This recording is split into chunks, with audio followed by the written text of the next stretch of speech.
Hello friends, welcome to my YouTube channel. I am Chanbasaya. I study in Interface College of Computer Applications, Davangere.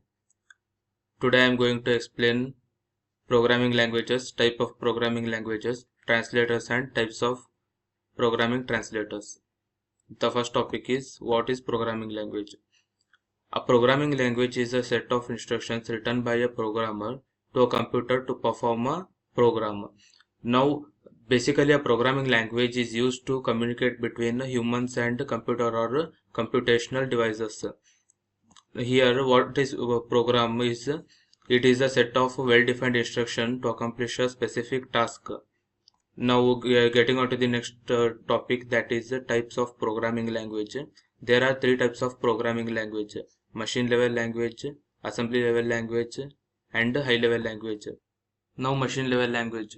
It is the lowest level of programming language and is considered as the first generation language. It is one of the most basic programming language. It is also known as binary language as it is operated with zeros and ones, that is the two digits. It is directly understood by the computer's central processing unit. Hence, the computer can understand only machine level language. Assembly level language. Assembly level language is low level language that is one step above the machine level language. It is also considered as a second generation language as it provides a human readable way of writing instructions and making it easier to understand and debugging compared to machine level language. Assembly level language also uses symbolic names, commands called mnemonics, which replaces the binary numbers.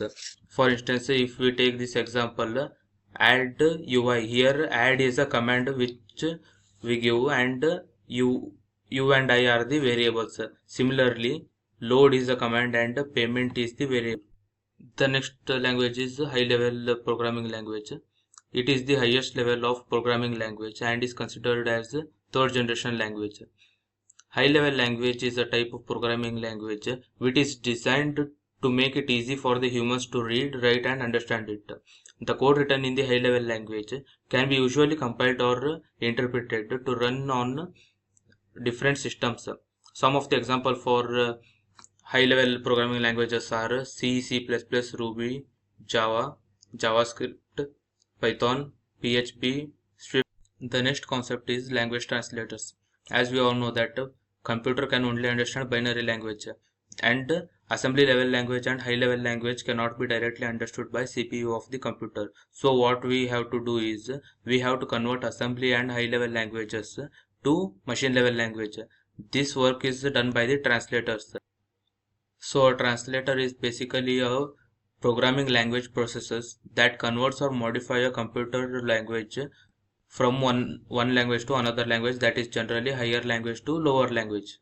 Now coming to the types of programming language translators, there are basically three types of programming language translators: assembler, compiler and interpreter. If you come to assembler, assembler is a programming language which basically translates a program which is written in assembly language to the machine language. Then a compiler. Compiler basically translates a program which is written in the high level language to machine level language, and similar to compiler there is interpreter. The basic purpose of interpreter is same as that of the compiler. It translates the program line by line. We have to also note that a compiler is better than interpreter when it comes to performance. Now we saw that the compiler and interpreter both perform similar functions, but what actually differentiates them? The thing that differentiates them is in compiler the whole source code is translated to machine code at once, but in interpreter the source code is translated line by line, and while executing the program it executes it in real time.